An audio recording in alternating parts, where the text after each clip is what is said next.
नमस्कार. मला एक हिंदी शेर राहून राहून आठवतोय. ट्विटरवरची एक पोस्ट बघितल्यानंतर हा शेर मला मुद्दाम जाणीवपूर्वक आठवला. यामध्ये मी नाव कोणाचं घेणार नाहीये, कारण कोणाचं नाव घेऊन त्यांना खूप मोठं करावं असा विषय नाहीये, किंवा ती व्यक्ती पण इतकी मोठी नाहीये की त्याच्यावरती काही विश्लेषण केलं जावं.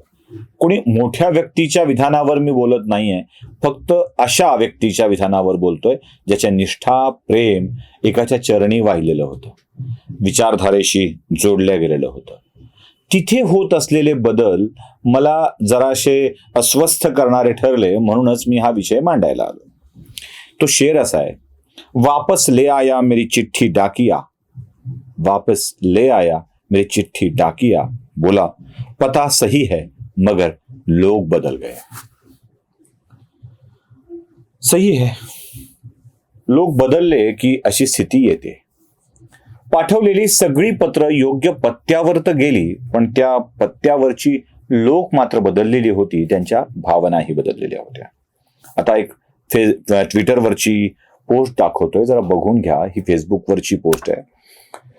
त्या पोस्टमध्ये खूप छान गोष्टी लिहिलेल्या आहेत. त्यात हे जे पोस्ट करती आहे ती महिला आहे. मी नाव झाकतोय.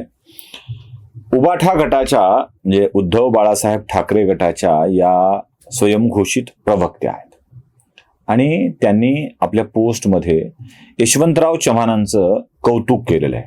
प्र के अत्रे आणि यशवंतराव चव्हाण यांच्या मधल्या टीकेच्या संदर्भाचा दाखला देत त्यात काही उल्लेख केलेला आहे. आणि शेवटी यशवंतरावांनी टीकेला उत्तर कसं दिलं नाही आणि अत्रेंनी कशी दिलदारपणे माफी मागितली असं सांगून शेवटी काही ओळी लिहिल्यात.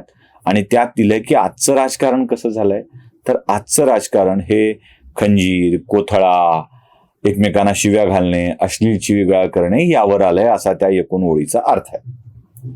आता या उद्धव बाळासाहेब ठाकरे यांची बाजू घेणाऱ्या व्यक्ती आहेत, अगदी द्वेषाने लढणाऱ्या व्यक्ती, आणि यात वापरलेले सगळेच्या सगळे शब्द, सगळेच्या सगळे विषय हे उद्धव बाळासाहेब ठाकरे यांच्या गटाकडून केले जातात. आता कोथळा वगैरे शब्द तर कोण वापरतो तुम्हाला माहित आहे, म्हणजे त्यात काही मी वेगळं उदाहरण द्यायची, पटवून सांगायची आवश्यकता नाहीये. अगदी शिवीगाळ करणे हा प्रकार सुद्धा कोण करतं हे तुम्हाला चांगलं ठाऊक आहे का? ऐकायचं आहे संजय राऊतांची वाक्य, हो दुसरं कोण, त्या किरीट सोमय्या यांच्या विषयात बोललेलं, स्वप्ना पाटकरला बोललेलं, सगळं तुम्हाला चांगलं ठाऊक आहे. स्वप्ना पाटकरला कसे फोन केले होते, किरीट सोमय्यांच्या विषयात कसं बोलतो, येडझावा आहे तो, वगैरे वगैरे सगळे शब्द वापरले होते.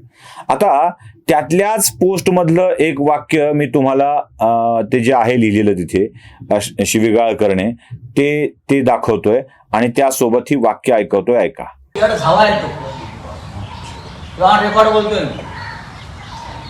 बरं का, महाराष्ट्रामध्ये अशा चुत्या लोकांना स्थान नाहीये.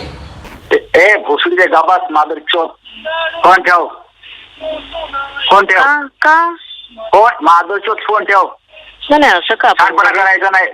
फोन ठेव. How can you forget? अरे गाते मादर चोत, तुझ्या आईची गाण साली भोसडीची मादर चोत मला शिकवते का तू? ऐकून घेतो म्हणून मादर चोत. तू काय समजते तुझं? मला माझ्या नादाला लागायचं नाही, तुला परत सांगतो मी. हे चेक करून ठेव. I am not interested in talking to you. You हे रेकॉर्ड कर आणि पोलिसात घेऊन जा. तुला दाजीला जा. मादर आय एम नॉट यू ना, दॅट्स व्हाय. मादर चोत साली खोटं बोलतो. मला माझी कॉलर पकडते का साली? माझी कॉलर पकडे लायकी आहे का तुझी भेंचोत? झालं ना लागू, झालं ना लागू. म्हणजे होतं ना की बरोबर ती गोष्ट तिथेच लागू होते जिथे शिवीगाळ केली जाते.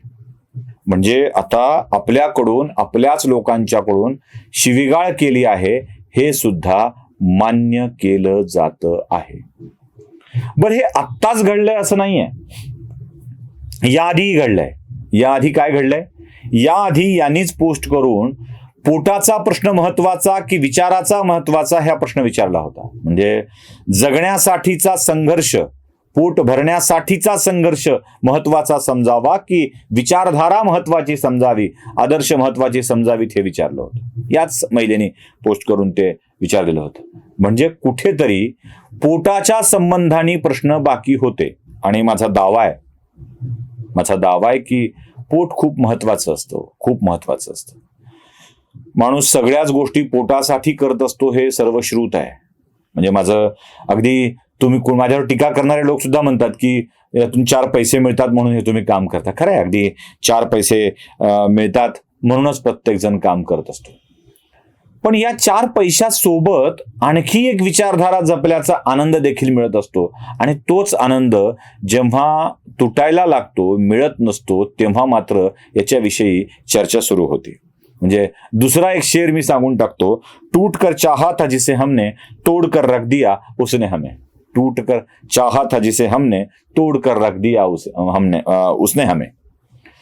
म्हणजे ज्याच्याविषयी आपण प्रचंड आस्था बाळगतो, प्रेम बाळगतो, त्यांच्याच मनात आपल्याविषयी कोणतीही चांगली भावना नसणं हे जास्त त्रासदायक ठरतं. आणि मग विचारांच्या बदलामध्ये सुरुवात होते, मग विचार बदलायला लागतात. उद्धव बाळासाहेब ठाकरे यांच्या शिवसेनेला, शिवसेना उबाठा गटाला त्यांच्याकडून लढणारी अशी 4 चांगली माणसं मिळाली आणि त्या 4 चांगल्या माणसांना सांभाळण्याची कुवत मात्र उबाठा गटाच्याकडे अजिबात नाहीये.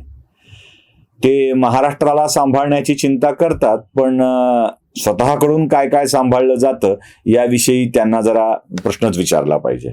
म्हणजे जेव्हा मुंबईत पूर आला होता आणि मुंबईत आलेला पूर आपल्या घरात घुसला होता, तेव्हा आपल्या पिताश्रींना बंगल्यावर सोडून देऊन पंचतारांकित हॉटेलात राहायला जाणारे, जे आपल्या पित्याची सुद्धा नीट काळजी घेऊ शकत नाहीत, ते आपल्या समर्थकांची काय काळजी घेणार. जेव्हा अख्खा महाराष्ट्र आजारपणामध्ये अडकलेला होता, तेव्हा हे मातोश्री आणि वर्षा या निवासस्थानामध्ये स्वतःला बंदिस्त करून देऊन राज्याचा कारभार हाकत होते.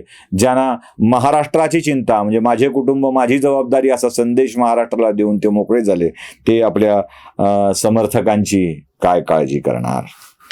जीवाभावाची सोबत नसण्याचं फार दुःख नसतं मित्रहो, पण जीवाभावाचे नसणाऱ्या बरोबर जगावं लागण्याचं दुःख फार मोठं असतं. म्हणजे सोबत नसली एक वेळ ठीक आहे, पण नसणाऱ्यांसोबत जगावं लागलं ना की फार अवघड होतं. अशीच अवस्था कदाचित या सोशल मीडिया इन्फ्लुएन्सर असलेल्या महिलेची झालेली असावी आणि त्यातूनच हे वैफल्य आलेलं असावं. हे वैफल्य उबाठा सेनेसाठी खूपच त्रासदायक आहे आणि ते त्यांच्याच लोकांच्या मनामध्ये बदल घडवून आणतंय हे लक्षात ठेवायला हवं. तुम्हाला काय वाटतंय नक्की कळवा. लाईक, शेअर, सबस्क्राईब करायला विसरू नका. धन्यवाद.